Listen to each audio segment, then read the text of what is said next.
Talk podcast live stream. It's Tuesday, and I'm Denise. Neil is not with us this evening. However, if you've been following all our socials, our special guest today is Town of Wallkill Supervisor Frank Dendanto, and he is here to answer some questions and tell you all about himself. Let's just give a couple of minutes here to get people to connect. Because it does take a few minutes. Let me go into the live chat here. And I know, nope, why am I in studio chat? I just love talking to the audience about all my technology stuff going on as I'm sort of meandering through this. Let me go back there, and there we go. So if you see in the notes above, as we go through here, I'm going to be interviewing Frank for us. I have some questions, and I've invited you, the audience, to post some questions if you have any. When doing so, just to keep the chat from being too cluttered, just put question in bold letters so I can see it from everything else. All right. So Frank, how you doing? Hey, Denise, how you doing? Good. So it is awesome to have you here. I got, oh boy, why don't you take, before we even get into any, serious stuff, you've been a supervisor here for a while, and a lot of people that are watching this or who might catch the stream, after it's been uploaded, tell us a little about yourself, your background, your career, your family, Sure. and your connection to the town of Wallkill. Sure thing. First of all, let me thank you again for having me here the first time on live. So this is kind of fun. Yeah, it is. I have been on a couple times, which I have been very thankful to be invited. So thank you for that again. Here's a little bit about me. Again, my name is Frank Dendanto. I'm the supervisor for the town of Wallkill, and I have been a resident for the town for most of my life.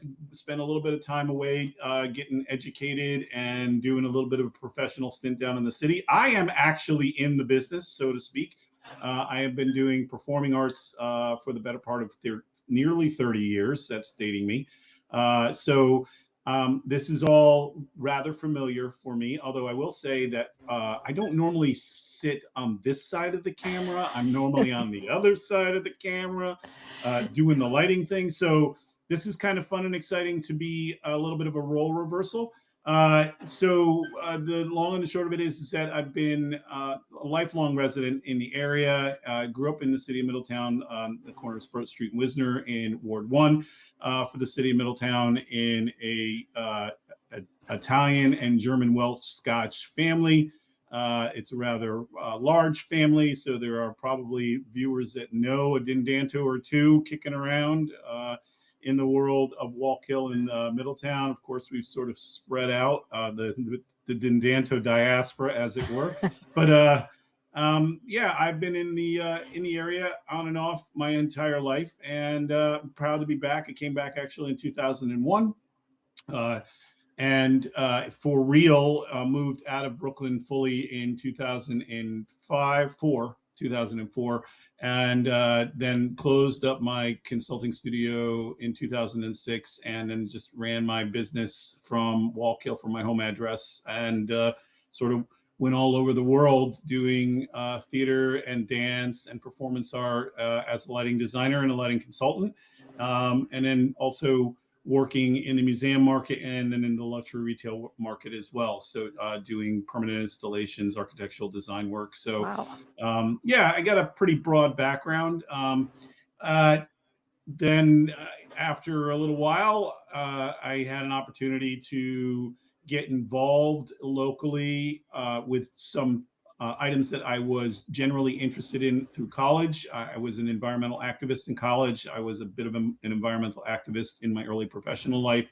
I've been a member of Sullivan Environment. I've been a member of the Bashkill Area Association. So I was a big advocate for green spaces and clean water and migration protection and all of that fun stuff. And sort of got dragged into the municipal world in that area. And that sort of sprung board itself into some development that was happening in my neighborhood right around the corner in Bloomingburg.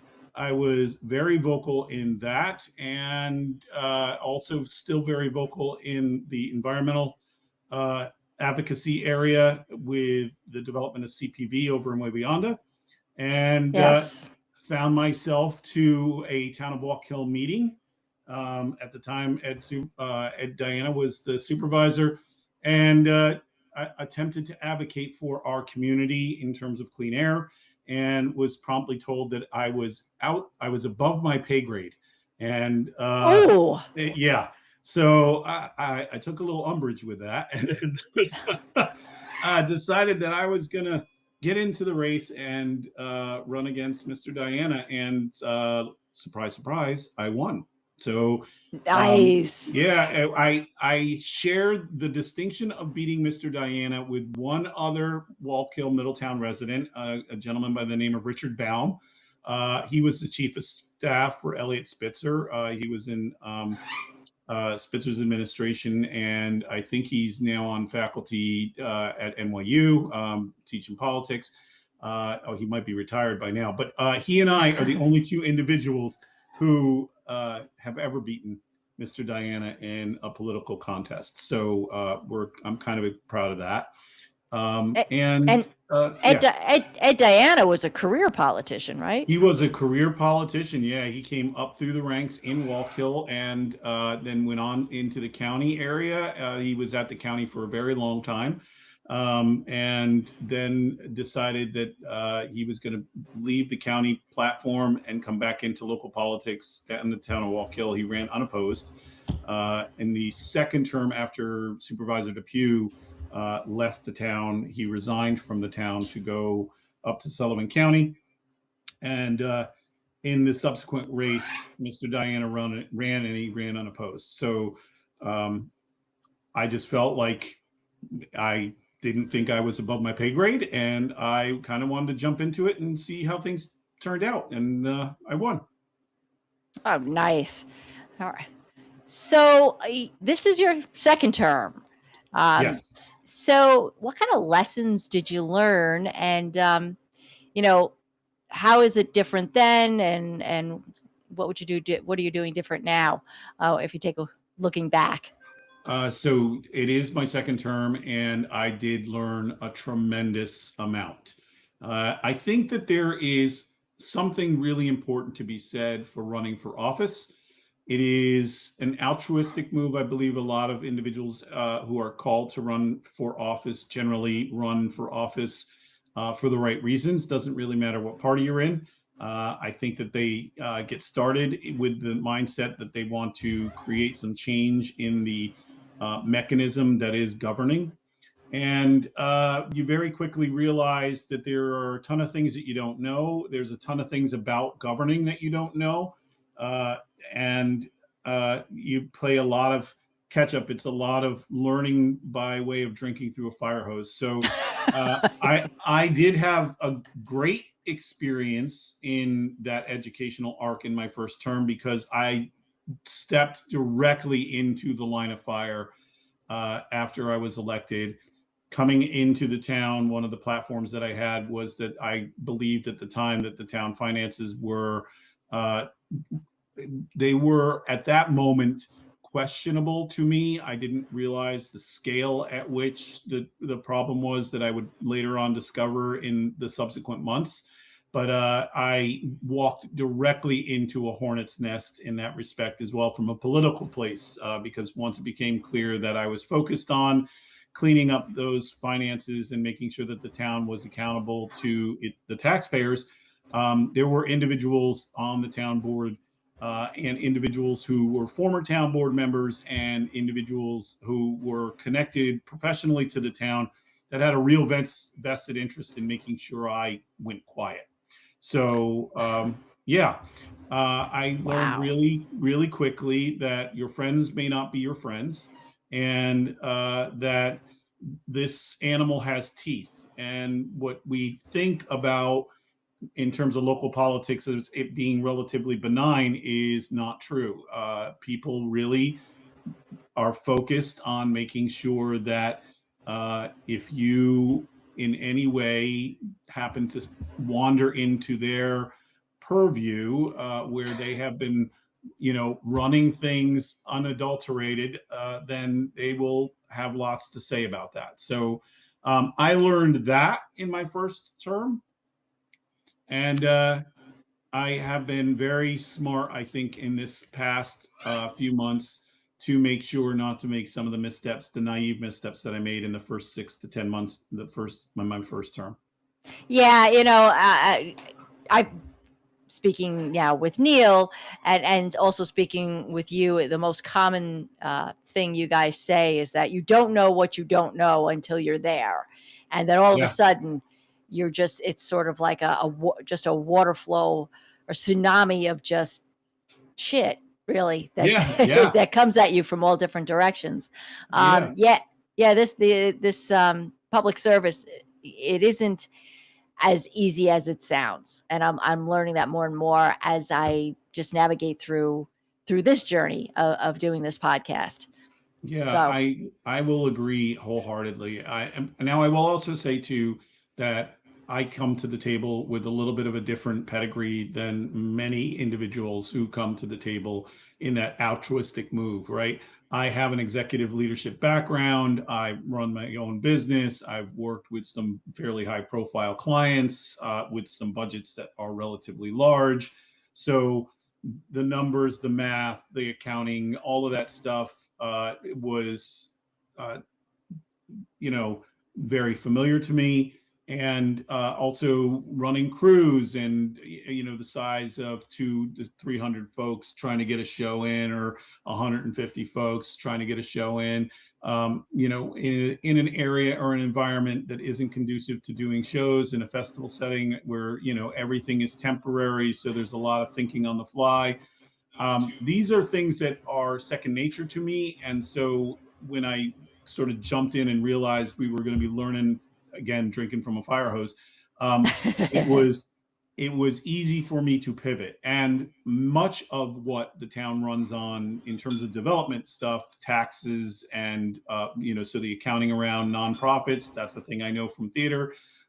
Working with large budgets and lots of zeros on your spreadsheets, that's the thing I know from theater, or in running my own business. Dealing with complicated and challenging individual personality types, that's a thing I know from both my business consulting and from theater.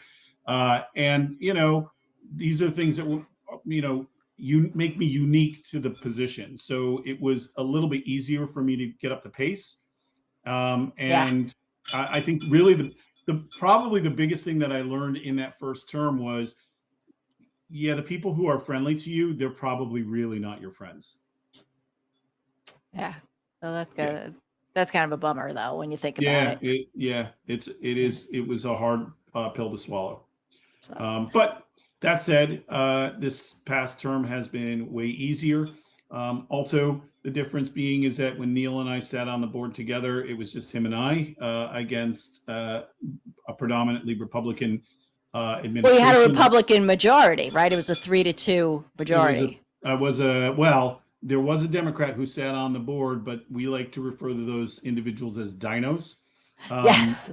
A Democrat in name only, who had been at the dais for a long, long time. So sort of established a hierarchy as being the old guy in the room who knew all the tricks.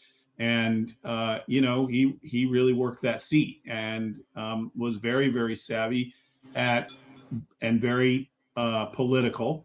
And, so Neil and I were left out in the cold quite a bit for most of that time. Yes. So since we're on the topic of finances, um, let's talk about what you walked into this January when you walked in. So early in this administration, it became apparent that the town was facing some serious financial problem and potentially running out of available funds. So can you kind of walk us through what you discovered and how bad was the situation?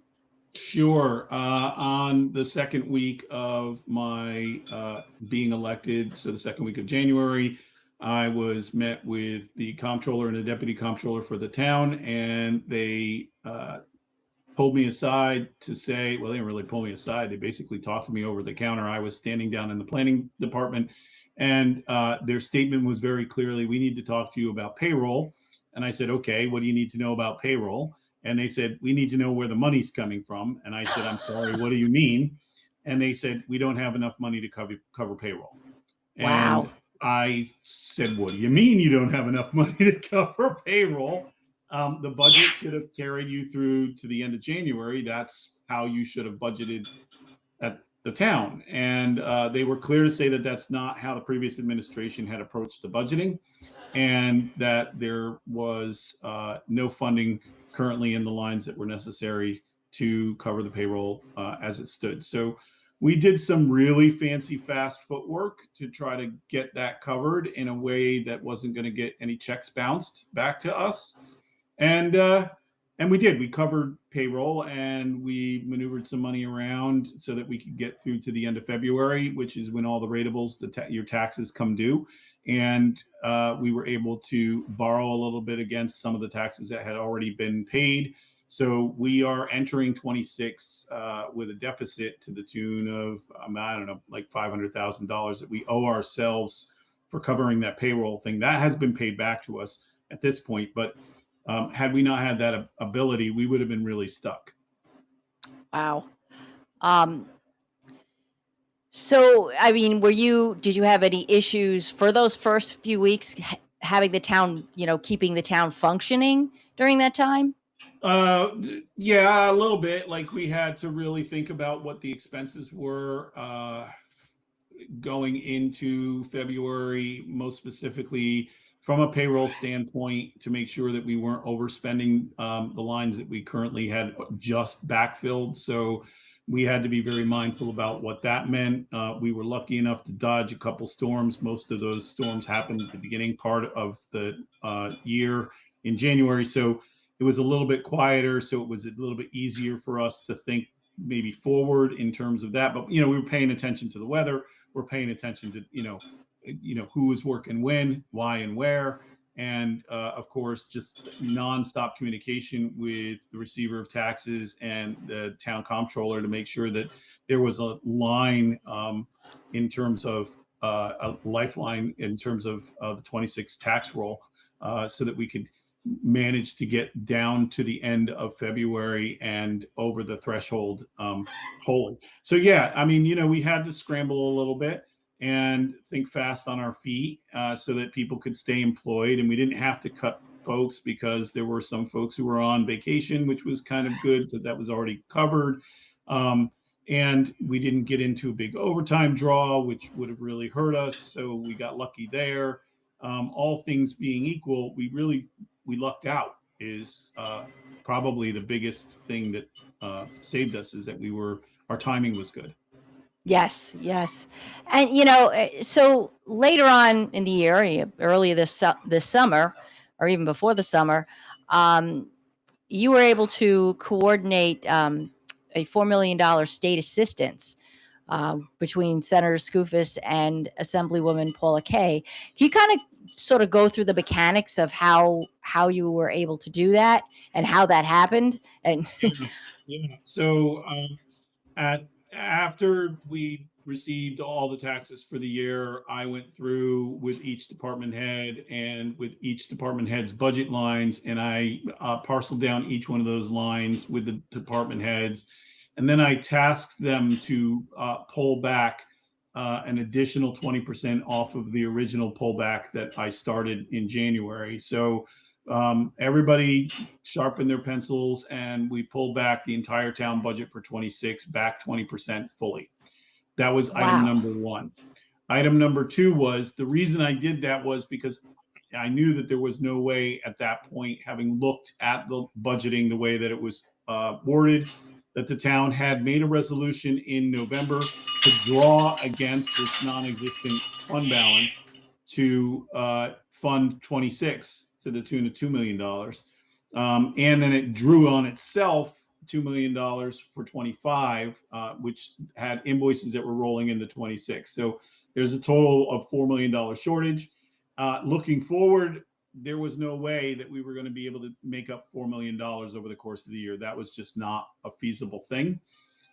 So while I was doing that, I was sort of diving into the travesty that was the New York State Comptroller's theft of $400,000 that occurred back in 23, and realized that there may be some talking points at the state level, specifically to the New York State Comptroller's office, that might help us make a better argument as to why we were on the rocks. And while we were made whole on that $400,000, ultimately, what it did do was it put a glaring light on the shortfalls at the accounting department.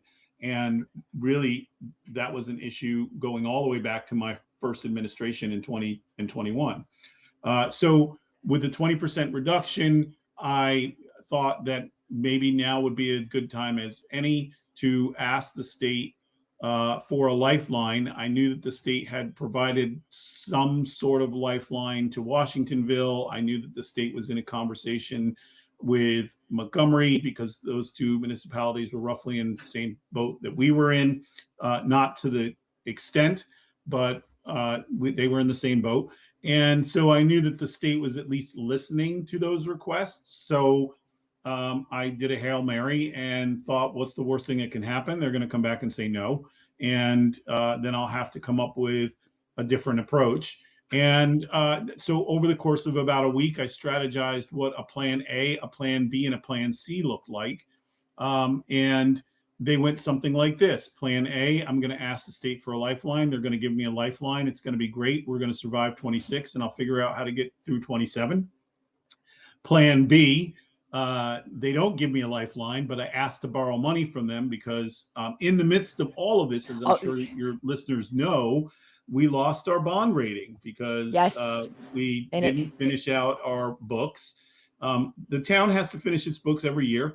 It's called an AFR. We have to file it with the state. And to keep our bond rating, we have to have those AFRs filed. And we didn't file ours. And in fact, we hadn't filed one since 21. So when I arrived, 22 was just closing. It hadn't yet been closed. It was just in the process of being closed. And of course, 23, 24, and 25 were still open. And 25 didn't need to be closed until May, but it being open wasn't helpful. And so we had no bond rating, which means you can't go borrow money for a municipality. That's your credit rating. And so the other municipalities had bond ratings. They could go and borrow money. My plan B was I go back to the state and say, hey, I don't have a bond rating and I asked for a lifeline and you didn't give it to me. So maybe what you'll do is loan me some money and hope that perhaps maybe that would resonate with the state. And so I prepared what that would look like. I did the math so that when I did my ask for an attempt to borrow cash, that we would speak about what a rating would look like and what our payback would look like. And so, I pulled out and dusted off all of I talked to bankers and asked for money, work vest, and put that on and got ready to have that conversation while I was tooling the ask directly to Assemblywoman Kay and Senator Skoufis. And then a plan C, because there is a world where neither one of those things works. Plan C was to really dive into the budget and go into austere mode and figure out what absolutely had to run in the town and what absolutely didn't need to run in the town, and go from there. So when I made my initial ask, I made it very clear that I had this plan B and plan C, and it looked like if plan A wasn't going to work, very likely plan B probably wasn't going to work. So it was going to be plan C. So the talking point really was to the state, hey, look, we're out of cash, and the municipality is, for lack of a better term, the previous administration drove the municipality's banking directly into the rocks, and we are going to have to lay off folks, and that's going to be horrible. And what does that mean? It means that, 94 jobs are going to be on furlough or be in layoff because we don't have the money to make payroll, because our payroll, had we not received the lifeline, would have dried up by November. Yeah. Yeah, that was actually that was going to be my next question. Actually, I think it was 90. I heard 97 jobs, 94, 97 doesn't matter. I think it was might as well 97. round. Yeah, I think might as well 97. round it up to 100. Well, I think that the reality of that was that it was not just DPW jobs or building jobs, it was police officers as well. Probably the lion's share was police officers, because I had municipalities and mutual aid that I could fall back on. I could fall back on the sheriff's department. I could fall back on the state police for police management. I can't really do that for, code enforcement. I can't really do that for the clerk's office. I can't really do that for anybody else. So everybody else would have taken a hit too, but probably the PD would have been the hardest. And of course, we live in an environment where that's not really that's not something you want to talk about, because things around town are getting, things around the country, but things around town are getting a little funny, and you might need those guys. And I didn't want to have that conversation, and luckily enough, I did not need to have that conversation. Assemblywoman Kay and Senator Skoufis were able to negotiate a lifeline to the town. I will tell you too, and I like to say this. I've repeated this a lot. Hi, I am an MFA. I'm an artist, and I had to do a lot of math. I had so much scrutiny to get over the hump. It wasn't just explaining to the assemblywoman or to the senator that the town was in need and that our numbers were squirrely. I had to explain that to the speaker of the assembly. I had to I had to go through my numbers with the Assembly Ways and Means, with the Senate Ways and Means, with the governor's office, with the New York State Comptroller's office. I mean, I did a lot of dog and ponies about how our mathed. And so if I am proud of anything, and I mean, I'm really proud of having pulled that off, but if I'm proud of anything in that, it's that I was able to do all the math correctly. And I just hope, if Mrs. Scribner is out there from Middletown High School, I just want to say thanks. I did it. And Elvira Scotto, I don't know what her married name is, but those are my two math teachers, pivotal math teachers in high school. I'm quite sure they did not think I was going to be able to pull that off, but back then, but I was. And really what that was having the ability to be able to do that kind of footwork when you're running your own business, working with $1 million contracts, right? Like you got to be able to do that. And so, regardless of artistry or whatever, you're going to need some basic math. Yeah, for sure. And the reality is that it's not really basic math. It's, it's accrual accounting. So you got to have some accounting background. You got to understand how to carry numbers from one year to the next. You got to understand how to close out your books. You got to understand what, from a municipal and in a nonprofit world, what those numbers mean. Like, what's the percentage that you can have sitting in your fund balance that before it becomes a problem for the state? And how does that become a red flag if you have too much or too little? So knowing what I did was really the cornerstone for being able to get to a place to be able to make a good argument to the state and to the senator and to the assemblywoman. And so I'm very thankful. Jokes aside, I'm very thankful for that, and would not have been able to do that had I not known what I know. Yeah. Yeah. And so does this $4 million, does it solve the problem? Is it just good for this year? No, it does not solve the problem. It only gets us through this year. We have to solve the problem on our own for 27, which means that I am actively working on creating new ratables for the town. I have been extremely active with Orange County Partnership, Connor Eckert, who is a rock star over at the partnership, and with Steve Gross, who is the Commissioner of Economic Development at the county. The three of us have really been burning the midnight oil and banging on the drums to make sure that every opportunity that we have that's coming down the pike for town of Wallkill is, one, a really good fit for the town of Wallkill, but two, also has a rateable payout that's going to work for the town's benefit in a fairly short timeline. So that is the exercise that we hope will change the conversation for 27. We're going to go into 27 with that really sharp 20% reduction as well. We plan on holding that 20% holdback through 27. I think by 28, if things go as I plan them to go, we'll be back in a place where we'll be making money. But we have to get to 28 to do that. Right. All right. That's actually, but it's still good news. I mean, at least we're not broke, and we were able to save jobs. Oh yeah. I mean, it was no small effort on the senator's part and the assemblywoman's part, and they did come and do a big press event to talk about the number of jobs that were saved at town and what happens when administrations go sideways, right? When they don't pay attention to how to manage their budgets in a very real way, in a very professional and real way. And what I kept hearing, honestly, was, well, we have a comptroller. We don't have to worry about it. Like, we don't have to look at the warrants because the comptroller looks at the warrants. And I was like, I don't think you guys read the book.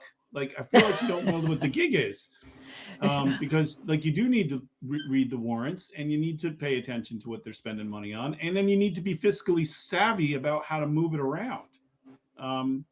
Yeah, exactly. That's the other part of it. So we were excited about those things for sure. But we have our work cut out. And truth be told, we are not out of the woods because, well, the senator and the assemblywoman were able to get us the $4 million lifeline. It now sits with Ways and Means. So these were not earmark items. They were budget items. And because they were budget items, they now sit at Ways and Means, and Ways and Means gets to distribute them. So there is a world now where we have to do another tap dance to try to get, and that's the three of us, the assemblywoman and the senator and myself, to try to, shake that money loose in time. The clock still is ticking. November is the deadline for us to get some cash so that we can manage to carry our payroll through to the end of January.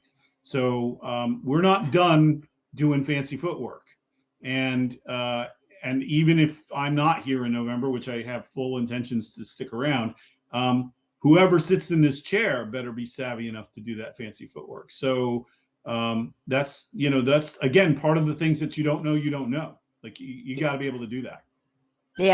Yeah, exactly. Maybe a little bit more going into these accounting issues. What do you think went wrong? I mean, these problems go back for years, and I know you've been working on this. Can you give us any insight into some of the things that you might have uncovered in your having to go through all these books? We've gone through a lot. The New York State Comptroller's Office has been back at town. They're wrapping up their latest investigation that really is about operational use in the accounting office. So how the town actually manages its money. They have a lot of insights there, but we have a secondary accounting firm, Encora, who is a forensics firm. They were recommended to us through Deloitte, and their sole goal is to figure out where the money went. And so we've learned a lot. Here's what I can tell you about how we got here. It's pretty straightforward. There is an accounting philosophy about over-reporting earnings and under-reporting expenses. It's a little bit of a trick. It's not that it's necessarily an illegal move, although you're not supposed to do it in municipal accounting and in nonprofit accounting. And it's a trick that's been developed when you go in front of bankers and you want to look better than you actually are, so they'll give you money. So you want to look solvent. This is we've heard cooking the books. We used to call it that. Yes, cooking your books. So basically what transpired was probably back around 2016-ish, maybe 2015. The town was in roughly the same financial situation where it had pretty much burned up all of its fund balance. It was running at a deficit. And so this philosophy was adopted. And in general, if you are paying attention, you can actually gain back fund balance in terms of value, because if you bank that against your bond rating, it allows you to position more of your expenses inside of bonds or bands rather than actually use your fund balance. What that means is it allows the fund balance to accrue. And the trick in that is that you can't leave that alone. You have to pay attention to it, because if you do leave it alone, especially if you're not actually counting the real costs, in other words, running a second set of books that are the actual books, you lose track of what you actually are taking in and what you're actually expensing out. And if your accounting office is making errors, then that goes sideways really, really fast. And it's unrecoverable. Like, it goes sideways really fast. And if you have a big fund balance, you might be able to recover because you have the savings to fall back on. What the town really did was it just fell back on that cushion year after year after year after year. So from 22, when we closed out 22, we learned that the town had an $11 million fund balance, according to our books. And what we learned in January is that it had just under $1 million left in the fund balance. So they blew through $10 million. Yes, since 21. Wow. So, yeah. And, I get a lot of noise about, who stole the money. I don't know that anybody stole money. Here's what I'm going to tell you. I've never said anybody stole money. I said it was mismanaged. What did occur when the New York State Comptroller's Office came in 23 was they did do a draft report that said that the town had mismanaged over the course of that decade up to $30 million, i.e. the $30 million number. So you'll see in social media a lot of, where's the $30 million? Who stole the $30 million? Here's what I'm going to tell you. I don't know that anybody stole the $30 million. I think somebody maybe had their hands in the cookie jar. There's no question about, I can tell you actually at this point, there is no question that people had their hands in the cookie jar. And at this point, we actually know who those people are. But what I will say to you is this, we're not done looking. So we're not done looking. But what I will also say is, what that says is that the town mismanaged all of those funds, and what it did ultimately do was blow through fund balance that it wasn't supposed to have blown through because they weren't paying attention. Yeah, well, that was what I was going to ask. Do you think this was to cover they were spending it to cover their shortfalls with the rest of the budget, right? So basically, you asked me earlier about how you think we got here. That's exactly how we got there. That coupled with unfettered spending, because we think it's kind of like when you, and I like to use this analogy a lot. If you don't ever balance your checkbook and you put $100 in your checkbook and you don't ever count how many times you write checks, if you're doing the math in your head, you're probably deducting your checks. But if you're not doing any math at all, your checkbook still says you have $100. So yes, it does. You're right. You're right. If you keep looking at your checkbook, you're like, I have $100. I'm good. I go out and spend some money. That's what the town did, literally. And wow. When lines went empty, the town just did a budget transfer, and they budget transferred out of the general fund. I mean, here's the other thing too that I want to say, and I know Neil's talked a lot about this. The general accounting practices are a disaster, have been right up until February, maybe even March. Where we were sifting through bank accounts that were being liquidated through the general fund. In other words, the general fund for the town was being used as a clearinghouse. Ooh. Yeah. Yeah. Which basically means there was a big bucket of money. And as long as people could put their hand in the bucket and grab some money, everybody thought that the bucket had money, which is not the way you budget a town. Like, it's not how you budget yourself. It's not what you do when you have electric bills and mortgage and gas and food. Like you got to budget that. Each one of those is a line. That's not how the town ran. So, again, not to conflate information, but to be very specific, the town mismanaged $30 million. That's real. That's not my number. That's the New York State Comptroller's number. I didn't make that up. I'm not putting that out there in the universe. That's the New York State Comptroller's number. They put it in a draft report. They gave that draft report to the previous administration. The previous administration sat on it. So they never announced it. They never released it. They never went back and did anything about it. And then, of course, there was this Tobias incident that just sort of sunk everything. That's was bad enough because that was over 2 years he was siphoning off, and nobody caught that. Yeah, and again, there's some big questions about that too, because not only did nobody catch it, but it should have been caught, and the way that it got caught was really through the actual bank that was making wire transfers that happened to just do a spot check. So the way that the town had set up doing wire transfers and what kind of back support was required to make the wire transfer was way off the mark. Like there's a lot of ambiguity about the wire transfers from 23 to 25, a lot. And we're looking at that. And I mean, we're really digging and we're finding and every time we turn over a stone, we find something new. So, here's again, what I'm going to tell you quite specifically is we are going to get to the bottom of it and figure out where the holes are and where the town has been leaking money, either, because of poor accounting practices or because somebody had their hand in the cookie jar. Either way, we're going to get to the bottom of it. And, those individuals who are responsible are going to be held accountable for that, because that's, if you're an elected, that's your role. Your job literally is to protect tax dollars. That's it. Yeah. You're a fiduciary. Your sole goal. Yeah. That you are the fiduciary for the town.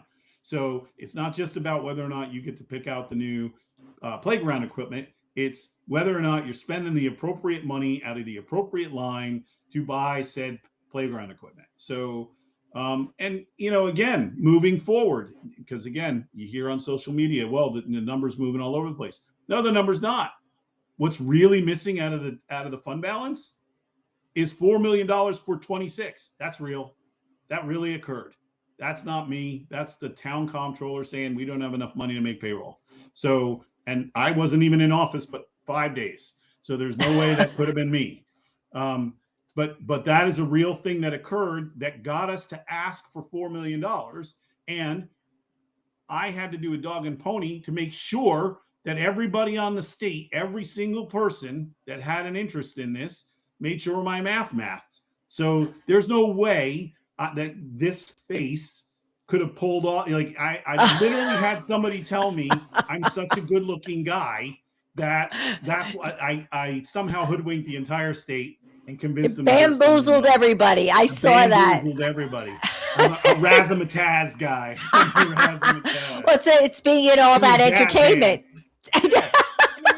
That's ludicrous. That's a ludicrous statement. It's a ludicrous statement. I mean, you had the top financial, you had the top financial people in the state examine this, right? They had to, had their hands in this. So, come on, that is insane. It's ridiculous. And then we come back to the secondary number, which is this, from 22 to 25, we went from $11 million to, just under $1 million. Again, not my math. I didn't come up with the $11 million. They did the AFR. The former administration did the AFR. The town said it had $11 million. The town did not have fund balance to make payroll in January. You do the math. Like, this is not rocket science. This is not me pointing fingers to try to make people feel bad or look bad or win elections. This is literally me saying, geez, you know what? My $17,000 worth of tax dollars that I spent last year to the town on my property tax, that right there disappeared somewhere. And if that doesn't make you annoyed and want to hold somebody accountable, I don't know what will. Yeah, agreed. I really don't. Agree 100%. So, I mean, some people say, corruption happens in government. Corruption happens. and I say, no, we're really angry with Miss Pelosi. We're really angry with the Clintons. Like, we're angry. We're angry because they inside trade. There's no rule saying they can't inside trade, but they're doing it, and we're angry about it. We're angry with right now on the other side. We're angry with Trump. He's minting coins. He's doing all kinds of fun things. He's making his family rich. We're angry about that. Well, either we're angry or we're not. Either we're going to say we're going to do something about it, or we're not going to do something about it. And I'm just of the mindset that we should try to do something about it. I agree. I agree. And, and to that point, I know you've been working at this. How far along? I know that I think you said earlier, you said that you had to complete the 2022 audit coming in, that didn't actually get finished by the previous administration, who invested a chunk of cash in doing that. So can you give us, I don't know, maybe an ETA as to how far we are along year-wise in getting them closed? Sure. And do you think we can get caught up by the end of the year? So the plan is to get caught up by the end of the year, and to close out 25 inside of 26. So that would make us current. Right now, we are working very, very hard to close 23.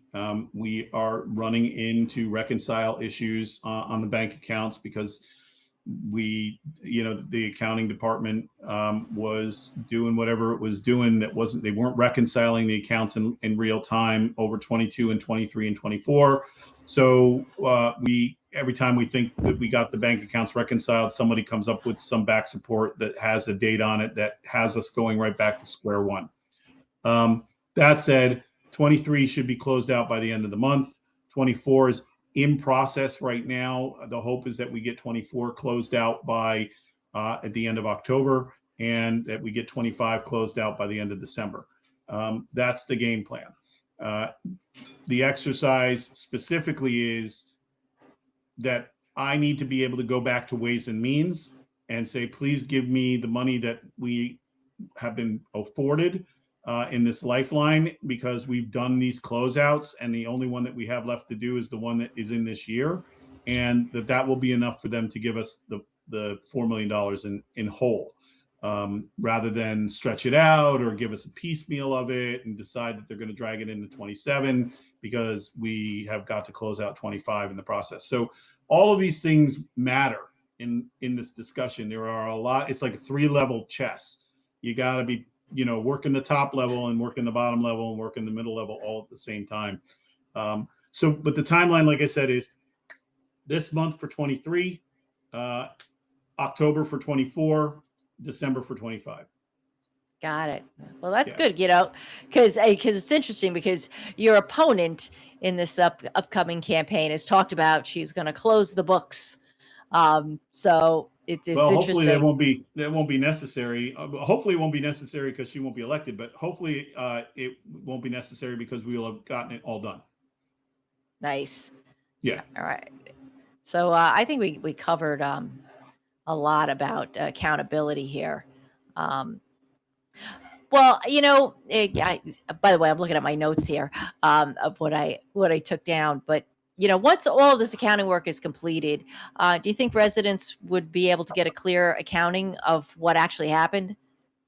Yeah, I do. I do. I think that we will know once we're all done with the closeouts, and once Ancora is done with their forensic audit. We will know how the money was mismanaged. We will know where the accounts are that need to be buttoned up. We will know who fiduciarily had responsibility for making choices and decisions that got the town into that place. If there are laws that are broken, we will address those, and that will be the end of that. And then it will be up to a court of law to figure out what the next step is.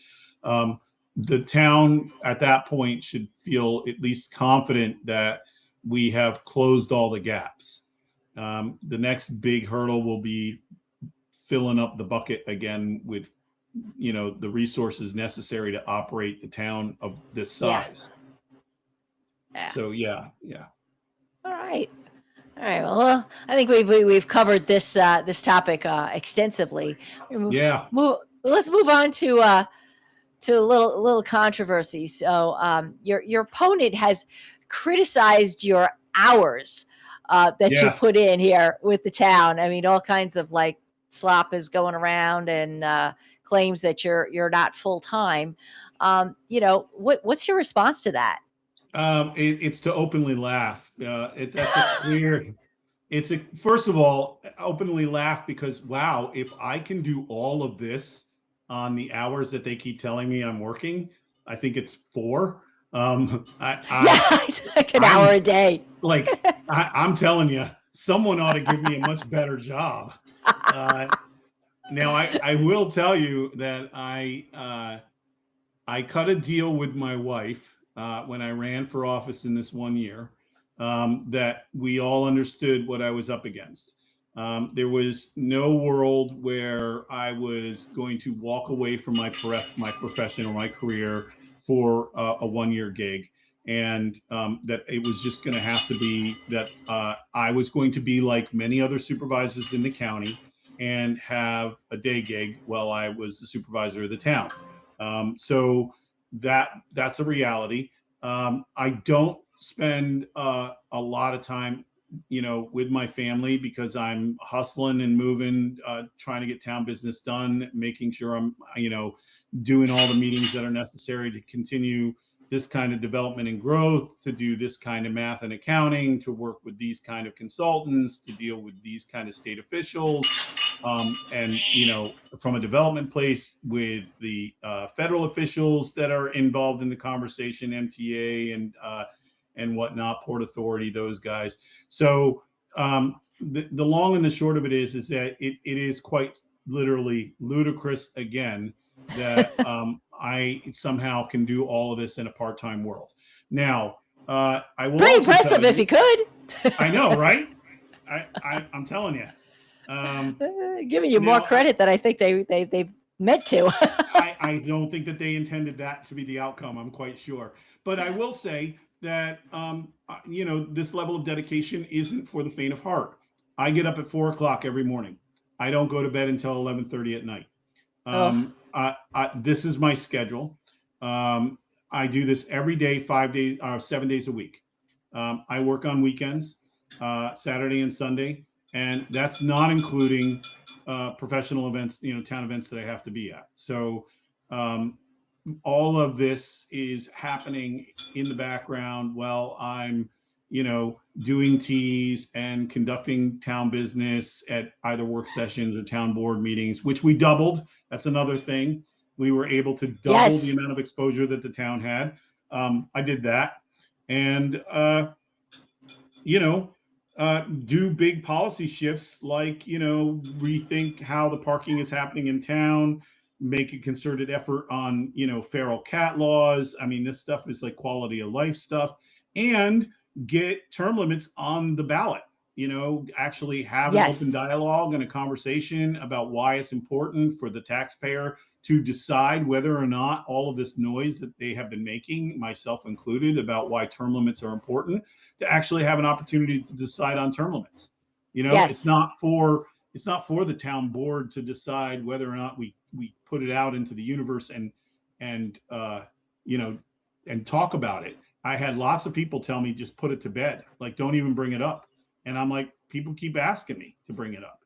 And part of the reason why we're in this boat is because people sat on that dais for year after year after year and got complacent and honestly believed that there was no reason to look at the warrants.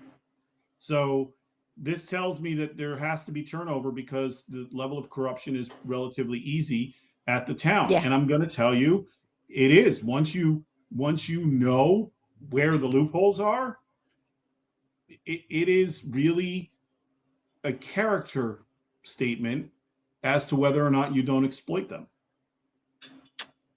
Good point. Like so instead of relying on someone's ability to lean in on their character, just close the cookie jar. Like if you leave the cookie jar open on the counter and the kids are in the room, they're going to be missing cookies. Especially if Yes. you go away and you don't pay attention to the kids. And then you come home and you find the kid, with a mouth full of cookies. They got the chocolate on the face and on their hands. And you're like, why did you put your hands in the cookies? I know what you're talking about. And they're in a sugar coma. Yeah. We got a question here from Jim TOW. I'm going to post this up here. Would you consider including the town's comptroller to report out in future board meetings? They could report out on the various fund balances and the status of reconciling the 80 plus accounts. Absolutely. And there was a world where we were considering that this time around, just in our town board meetings when I have department head reports.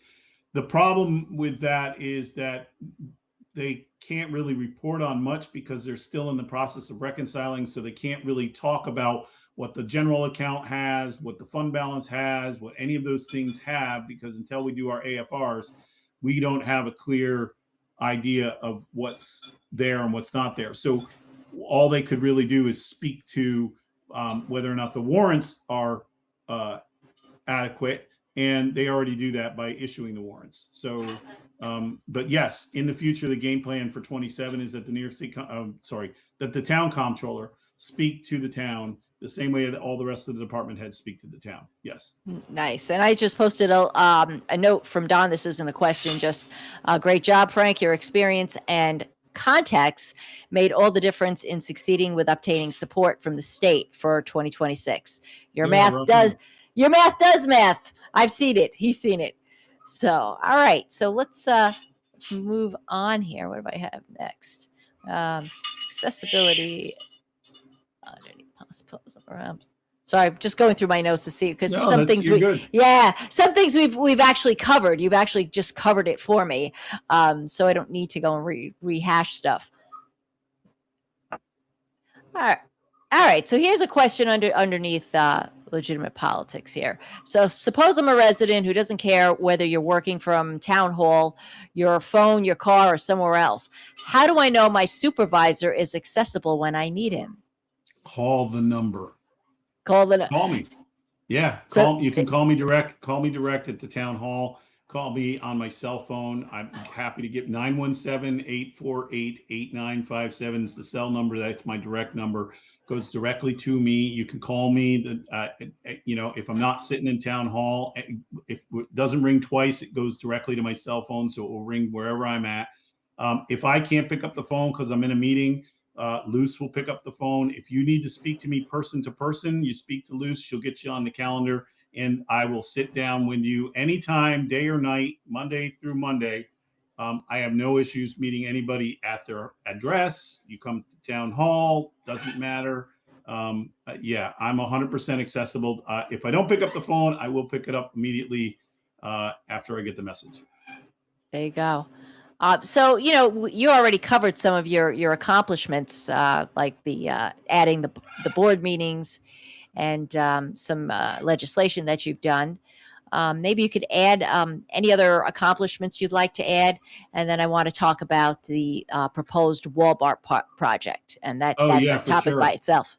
But before we get into this, what else can you tell us you've done before we get into that? I can tell you that we were finally able to get rid of the moratorium on warehouses, which was a good move.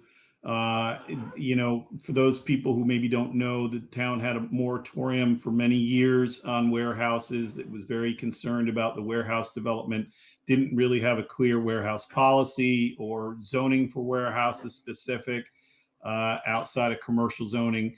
And so it opened up a lot of opportunity for a lot of pieces of property to be exploited for warehouse development. We're living through that right now. Yeah. So the problem with that is that most of those were just big empty steel buildings that were getting put up on spec with the landlord hoping that they would attract somebody to the area who wanted a warehouse, because warehouses are, the next big bubble. They're all the rage. They're all the rage.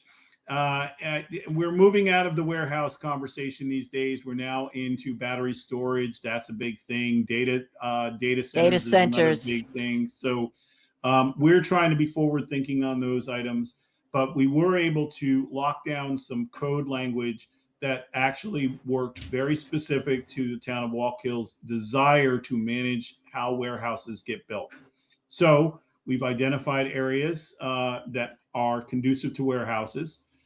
There are probably 4 or 5 prior to the moratorium, so 4 or 5 years ago, that were in the hopper, so to speak. They had preliminary site plan approval prior at the planning department prior to the moratorium being levied. Those will probably proceed now that the moratorium is up.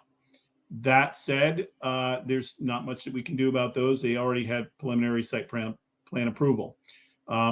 Now the town has been very specific about where warehouses can go, and that area has been shrunk considerably to locations on or around 8617 and the on-ramps and off-ramps around 86 and 17 and a little bit around 84.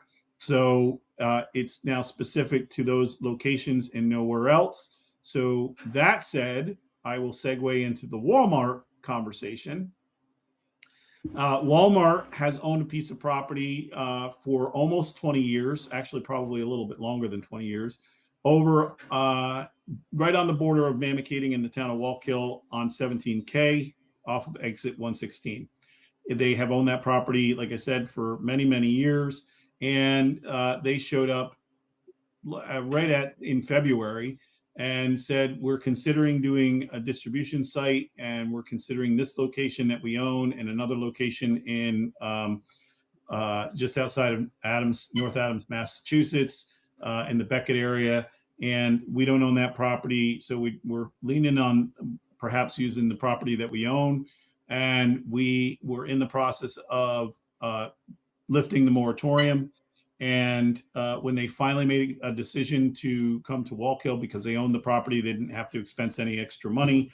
It just so happened that their property sat in an area that is zoned currently now with the moratorium lifted, with the new zoning for warehouses. So they own the property. They're in an area that they're zoned properly. And so they're back at the town in front of planning with a slightly amended footprint. It's actually a little smaller than their initial footprint. The building is a little bit bigger itself, but they're coming to the town of Wallkill with a project that is $1.6 billion. That's Wow. billion dollars. There is right now site plan development that is going to keep that piece of property shielded for the most part from 17K. Okay. And for the most part shielded off of 1786. So really the only way that you will actually be able to see this building, aside from hiking through the woods off of Stone Schoolhouse Road and 17K, is to crane your neck. If you're driving towards Monticello, you got to crane your neck as you hook to the left and go up the hill towards Wurtsboro. You got to look over your shoulders. So I don't recommend that because you're going to drive off the road. So the only really good way to see that development is by coming down from Monticello. As you come down the hill, you'll get a good line of sight probably in autumn and winter when the leaves are down. When the leaves aren't down, it will be obstructed in that respect. But yeah, that property is that project is. It looks like that's going to happen. Very good. How long are you still waiting on confirmation, or have they actually said they're going to go forward? Oh no, they've said they're going to go forward. They're in front of the zoning board for a height variance. They need to be a little bit higher than what we normally allow in town to accommodate their robotics. As I mentioned, it's a distribution hub. It's not a warehouse spacing, so it's not truck transfer. It's actually distribution. It's their Northeast Distribution Center. The next closest one that they have would be in Pennsylvania. And it's chock full of robotics. So they're talking about bringing upwards of, they say 1,500. I'll be happy with 1,000 jobs out on or around $60,000 starting. So this is That's a nice. big deal. Yeah, it's a big deal. It's a big deal for the town because it means our kids can maybe stick around and get a job here. They can get a job using tech because, again, like I said, robotics is going to have a lot of engineering backgrounds. It's going to have programmer backgrounds along with the pickers. Those cats probably won't be at the $60,000 mark, but certainly engineering will be. Certainly the operators will be. Certainly the maintenance people will be, because all of that stuff is high tech. So it's not something that you got to have a background and a degree to be able to do. And it's a lot of robotic equipment. So they have a vested interest in how the site is managed and being a partner with the town, because they're about to plant, about a, $700 million worth of robotic equipment into a building. Wow. Yeah, it's not a small task.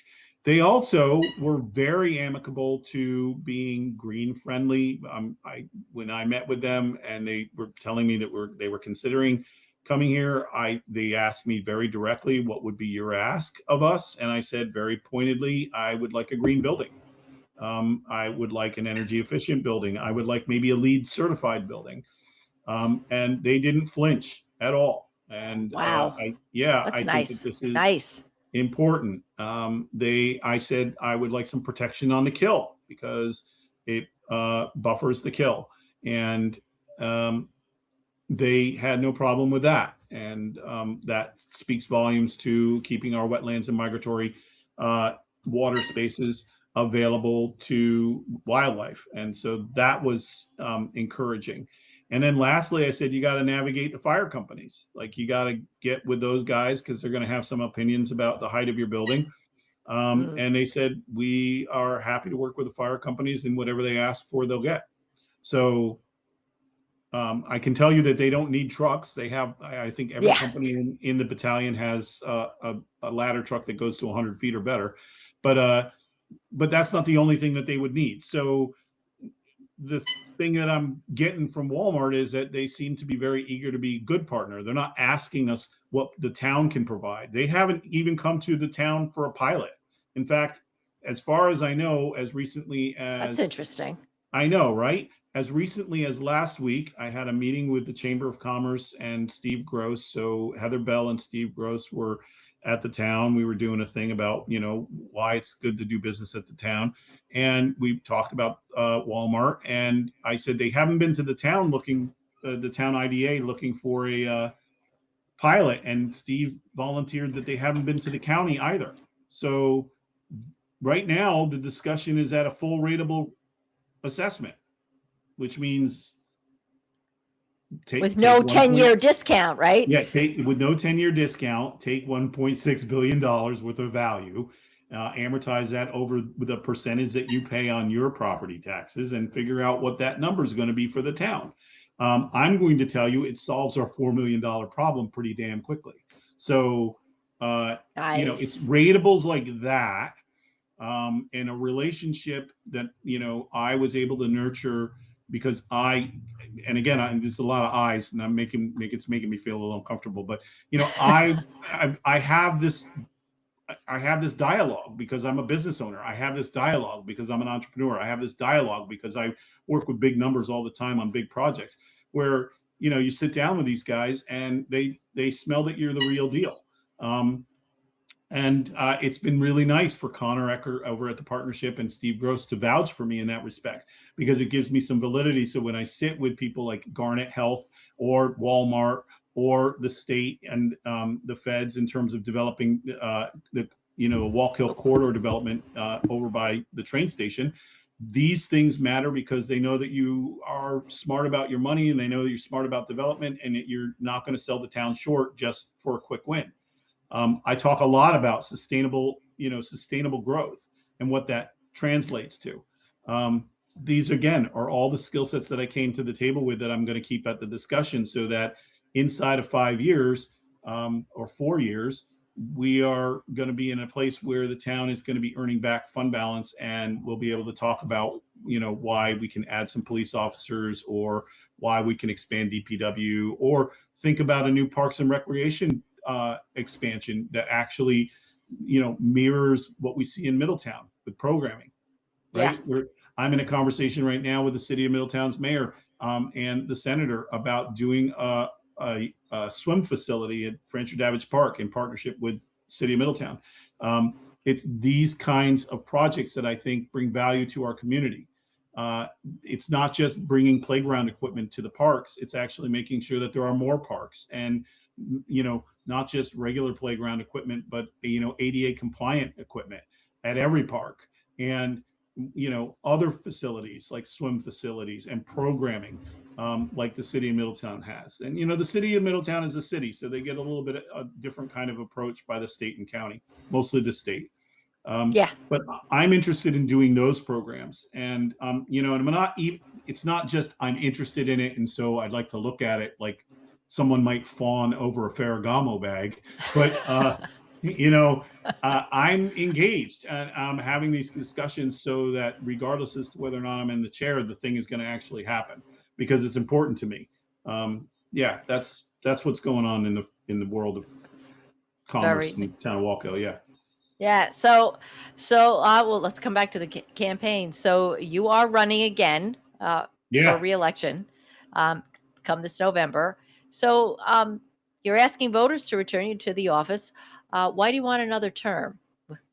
Well, I think I've talked a lot about how really a lot of what I'm doing requires more than just 1 year. The real trick in this 1 year anomaly is that it's not really long enough to do a whole lot of anything substantial.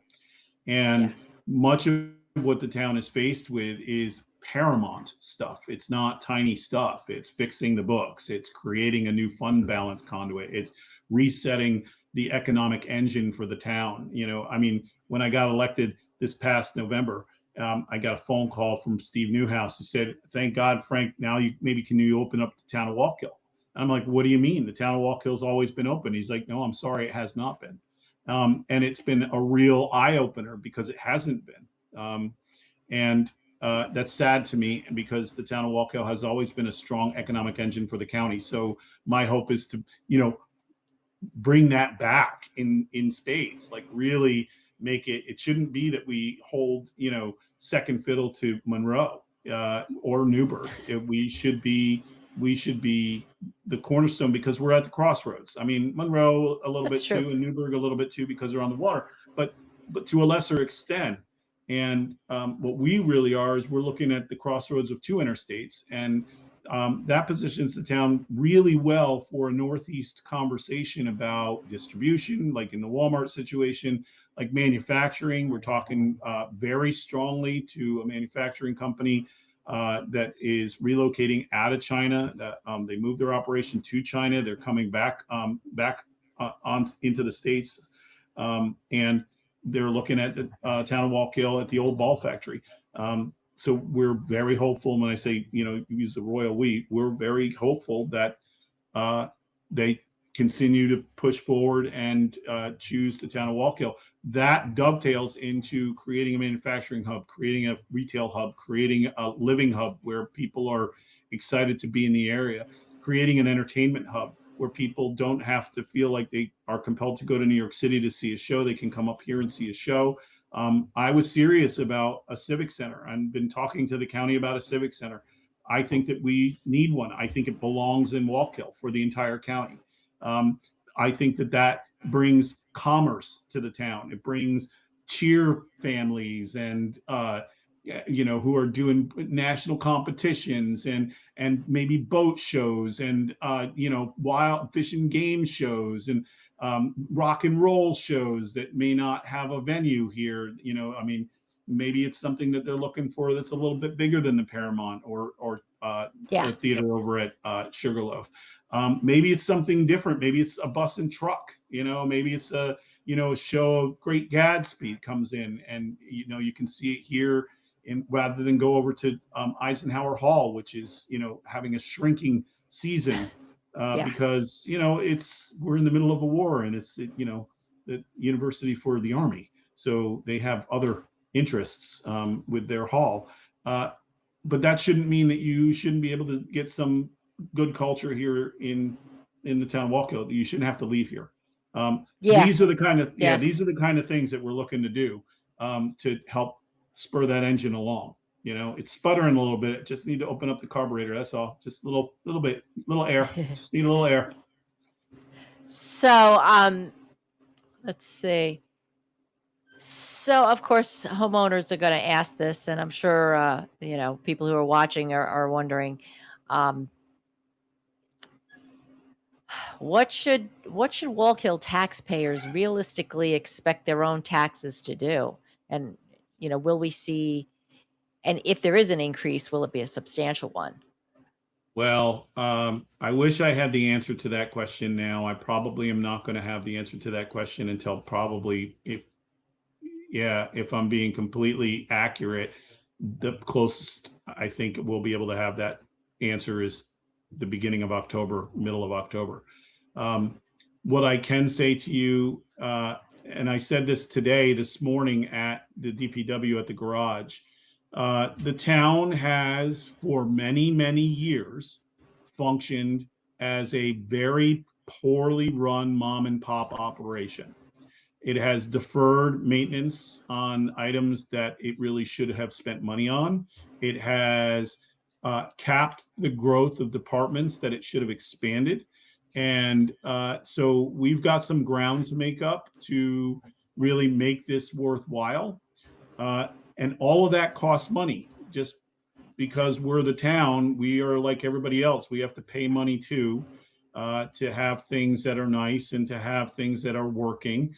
And I don't think anybody wants a town that's doing the bare minimum. I think we want, the town to do the best and have the nicest stuff that we can have for the money that we're willing to spend. The town taxpayers are going to have to decide what that is. At the end of the day, I don't know what the number is going to be. I can tell you that by staying underneath or at the cap for the past decade, the town has shot itself in the foot operationally. It has not managed to keep up its maintenance, either of the water and sewer system in a way that it really is commensurate with the size of town that we are, or with the police department as we work to cover the activity that happens on 211. And, again, I say City of Middletown's problems are the town of Wallkill's problems. So, whatever crime the City of Middletown is experiencing, the town of Wallkill experiences as well.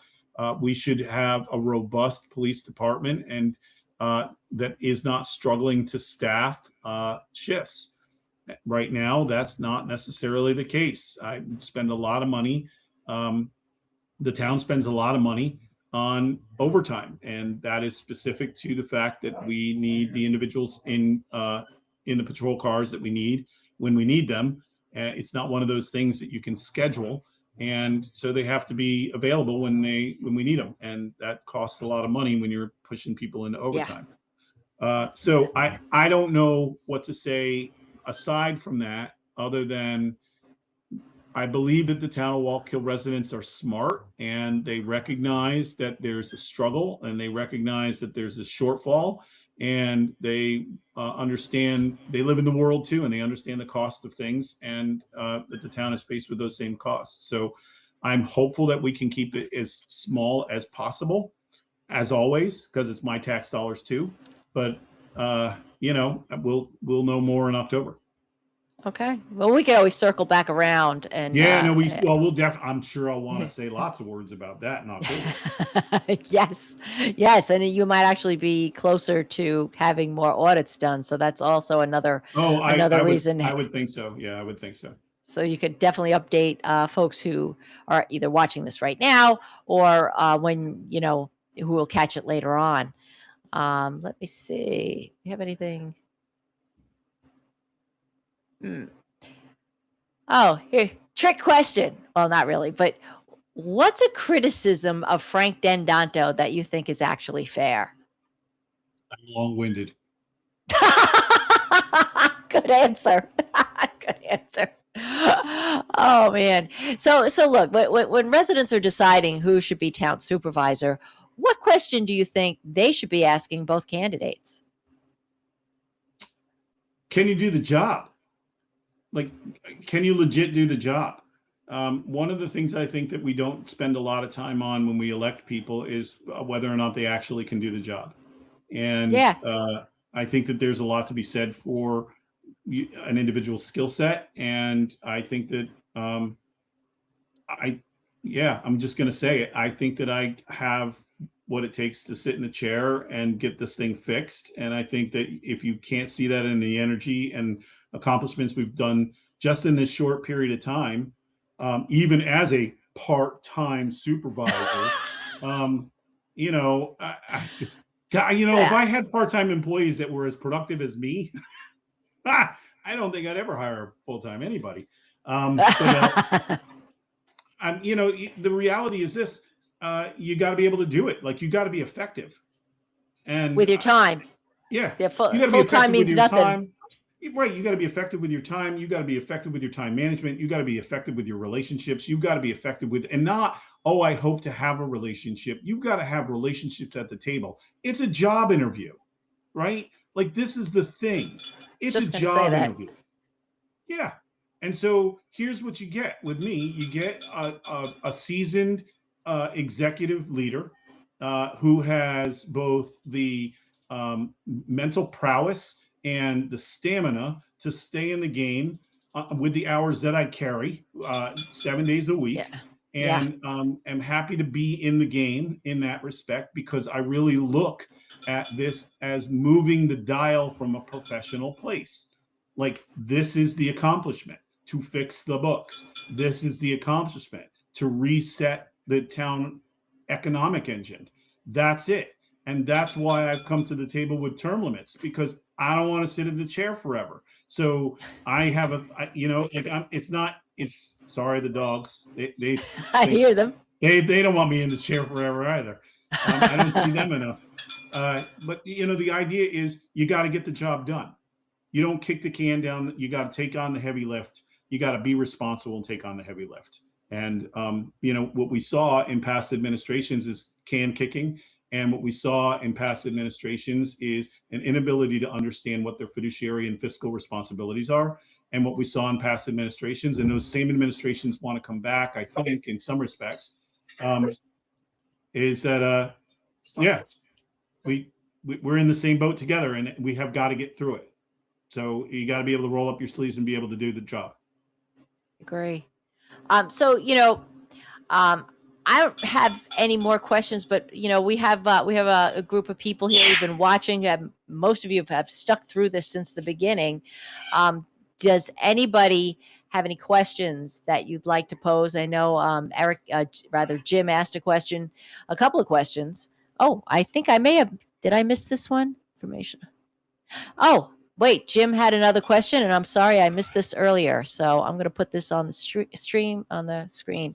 A lot of important information is on our town website, but it's not easy to search and navigate. Any plans to upgrade and bring it into the 21st century? Yeah, it is kind of a bear to get through.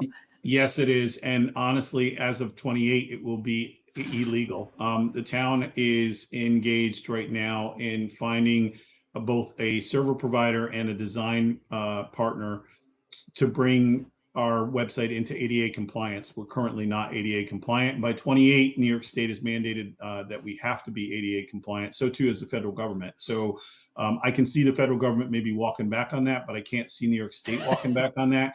So we are hard pressed right now to identify who that vendor is going to be and get our website designed so that in 27 it becomes one of the first things that gets launched. Nice. And I did post a note from Eric Vasquez, but we didn't speak about it. So he was going back to your idea about a civic center, not just a civic center, but a centralized place for community to gather, a mall parking lot, leave something to be desired. How do you feel about that? Yeah, no, I think that that's true. And I think that one of the things that even the mall folks will tell you is that, all that impervious macadam with empty parking spaces doesn't do anything but become an eyesore, and it should be better utilized. And, a civic center is a hub from a community standpoint.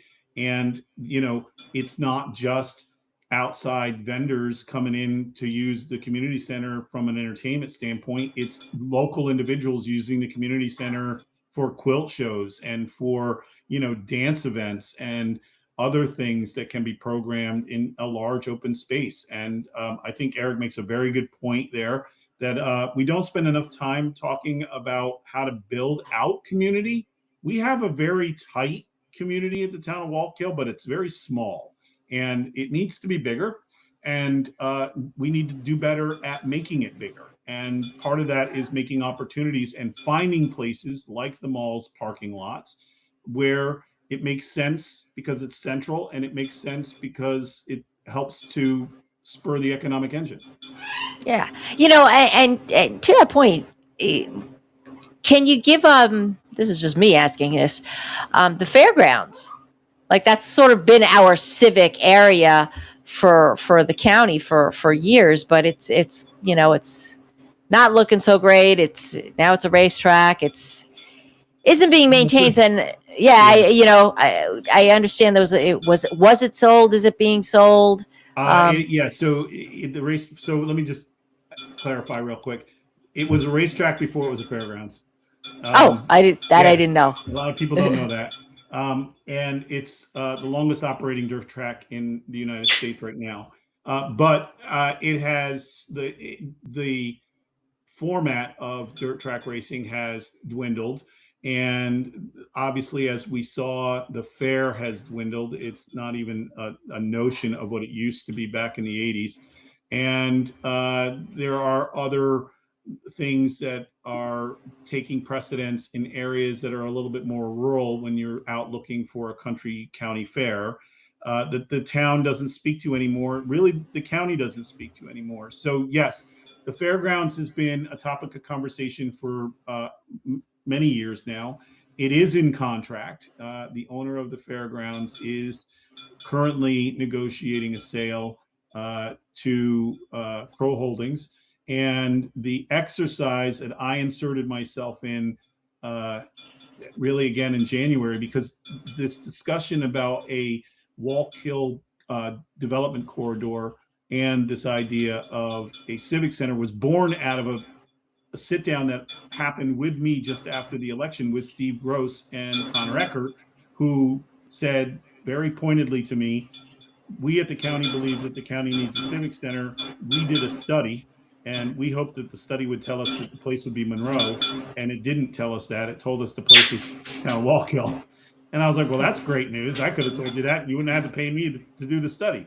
So I said, but I don't want this. I don't want the fairgrounds to be taken over as a civic center. I think the fairgrounds has a different application. I think the fairgrounds needs to stay a fairgrounds, certainly the oval area, and that maybe there's could be some development around the fairgrounds. But honestly, getting traffic in and out of the fairgrounds has always been a headache. And so Yeah, it has. I think that if we're talking about, doing a civic center, we should talk about something easy to get on and off the highway to. But really what I'd like to do is be involved in this discussion at the fairgrounds. And so I sort of inserted myself in that conversation and have negotiated, I think, the beginning parts of a development idea that treats the fairgrounds as residential, mixed use residential commercial build out campus style with walking patterns so that you can, walk from either single family homes or condominiums to Price Chopper, walk to D. Phillips, walk across what will be an open fairgrounds park that will incorporate the entire oval and then some of the backfield. So we're going to keep all of that space green, and then really sort of develop itself to look a lot like what's on the hillside next to the high school. So the idea would be to build out the community, again, this idea of community development, so that it had a neighborhood feel to it that was walkable. Again, much of my response in terms of development has to do with either economic smartness or being savvy to walkability or transit usage.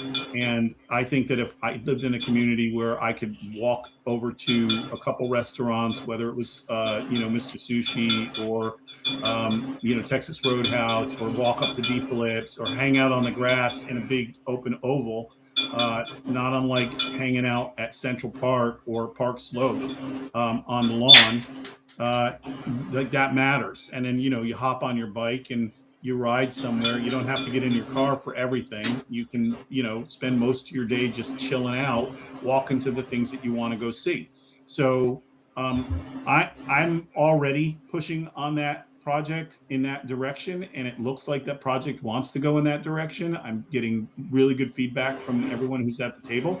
So I feel confident that that's kind of how that's going to shake itself out in the next year and a half or 2 years. So yeah.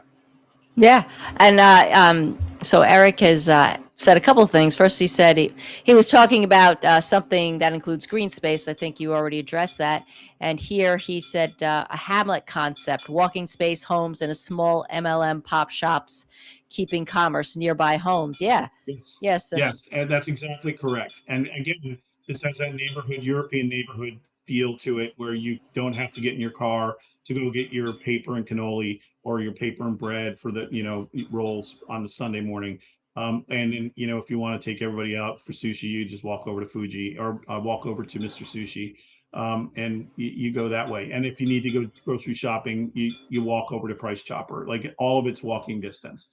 Now, I will also like to add really quickly that yeah, back in 20 and 21, I had this grand idea of a walking path that went from the back part of Scotchtown, so back behind Hannaford's, across yes. 211, down onto the O&W rail trail, and then turning the old O&W rail tracks, which ties into the Orange County Rail Trail in Middletown, all along Shutt Road. That rail trail would literally bisect the Orange County Fairgrounds development. So you could literally get on your bike right out of your house and hop on the rail trail and ride to Goshen. Never have to get in your car. Like that. Wow, that's nice. Yeah. Yeah, that's nice. And if you were extra healthy, you could ride all the way to Monroe. So Yeah, no, that's not me. I'm not doing that. My knees ache just thinking about that. yeah, I'm just, but it's exciting that you could do that. And imagine the kind of individuals that would be interested in doing Oh, that. definitely. Who's going to, who comes up, who relocates to Wallkill? People who are living in urban environments from Yonkers or from the Bronx or from Brooklyn who are used to getting on trains or riding their bikes. Dude, you can ride your bike. You'll ride your bike down to Monroe. No problem. Yeah, no, absolutely. Absolutely. People are used to having everything clustered in a community, people who are not from the city, which I don't think anybody here, maybe a few people, but most of us who either from Long Island or the city or living in suburbia, we're used to having things nearby. You start to come up here and it's we're suburban, but we're also more rural suburban, sort of quasi. And it can be shell shocking if you're used to having everything nearby and within walking distance. Really So close. It's true. It's 100% true. And you're not the first person to say that to me. It's not the first time I've heard it. In fact, I've heard it quite a bit. I will also say too, that for those people who are relocating, we've watched, for those of us who've been here this entire time, I've watched the traffic quadruple, right? So there was a time where navigating 211 on a Saturday wasn't an all day event. Now yeah, it can be. And I think that speaks volumes to the amount of traffic. And I think that for quality of life, we need to speak to that amount of traffic. So we need to speak to how to solve those problems. And we're doing some of it now in terms of, working with DOT on setting light timing and the low hanging fruit part of it.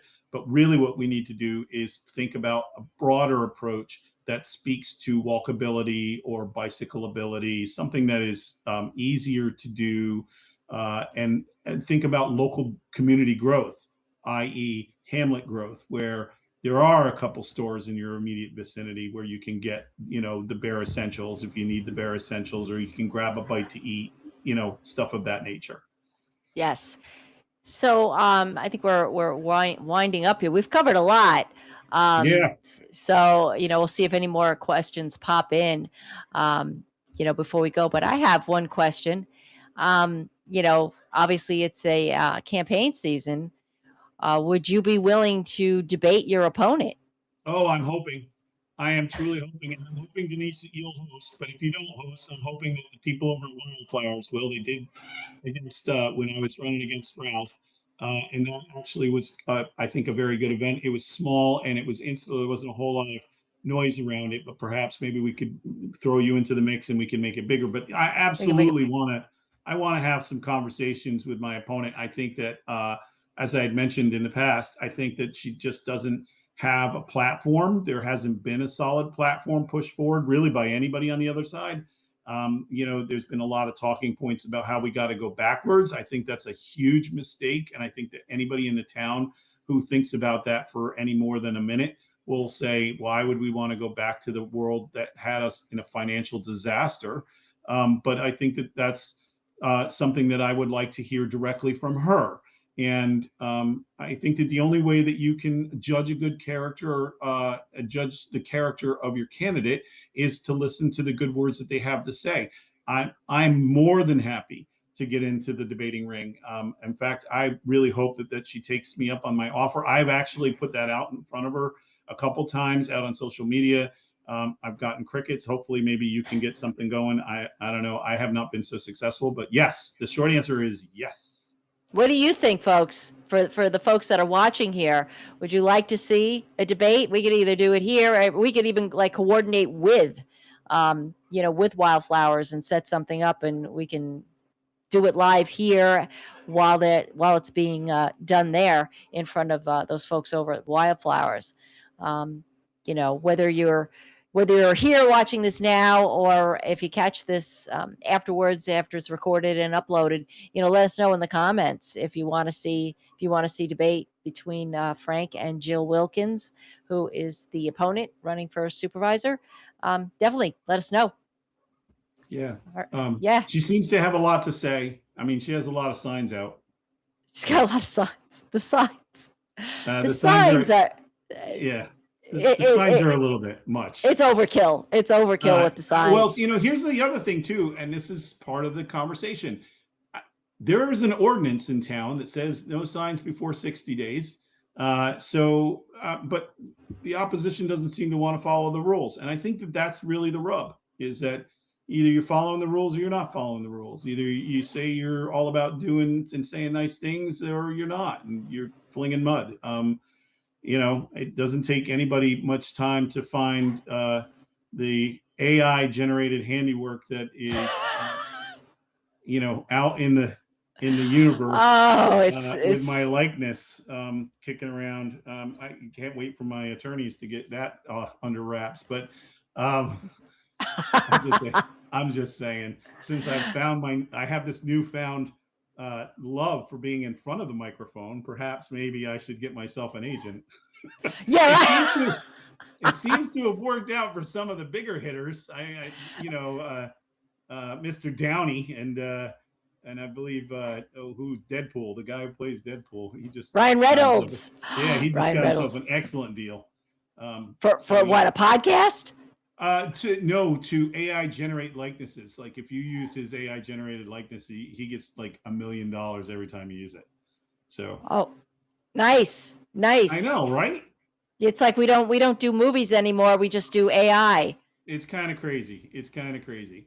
But hopefully, I don't know, maybe she'll change course, but there's more than enough AI schlock out there.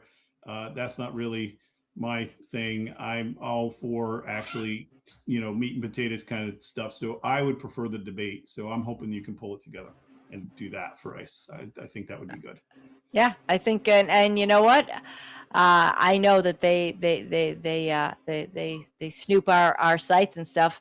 You're getting your answers right here. Just the folks that are watching this live are absolutely in favor. It is good to hear from all sides. I agree. It's good to hear from all sides. And listen, I don't have all the answers. I'm not looking to even have a conversation about sides. I wish that we weren't even having a conversation about sides. Town politics is not something that there really should be sides in.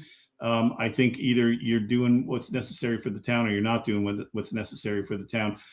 So it's not really a red or blue discussion. And I will also say too that if you hear me talk long enough, you might find yourself wondering which side I'm on. But I can tell you that the reality is that that's a real thing. I've had that levied at me. It's this one. Nailed it. That's it right there. Nailed it. Hey, listen, AI is they're making viruses now. So maybe all those. What was that movie there with Will Smith? They had the guy that the AI became sentient. Yes. I'm telling you, Terminator. This is the problem being a Gen Xer. This is the problem being a Gen Xer. That wasn't, was that Will Smith? It wasn't Terminator. No, Terminator wasn't Will Smith. He did, that was the 90s. But no, he was in the one where they were using cameras. That's a surveillance movie where they were watching him. Yes. Watching him. Yeah, we're there now. We're there. Yeah. If you we're there now. Movies in the 90s, we're there. If you're watching movies in the 80s, we're there. We're beyond there at this point. That's why I'm so cynical. But yeah, we're in the Matrix at this point. I'm wondering when they're going to be using our when are they going to be using our bodies to feed the AI for energy? Do not give them ideas, Denise. Don't give them ideas. Oh my God! Wow. Anyway, there you go. Hopefully we'll have a real in live person debate. It'll be good. Yes. So guys, listen, we're gonna wind up here. This has been great. We've been going for an hour and 40 minutes, and I think we covered a lot of stuff. Folks, if you got anything out of this, if you'd like to see more, please be sure to like, share, and subscribe to the channel. Always check, even if you are subscribed. Enemy of the State, that was the movie. Thank you.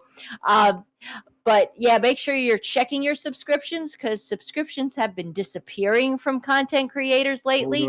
Oh yeah. You know what? We're living in, like I said, we're living in the control state, and occasionally people see their subscriptions disappearing. So you'll need to have the notifications turned on, the little bell, and have it set to all.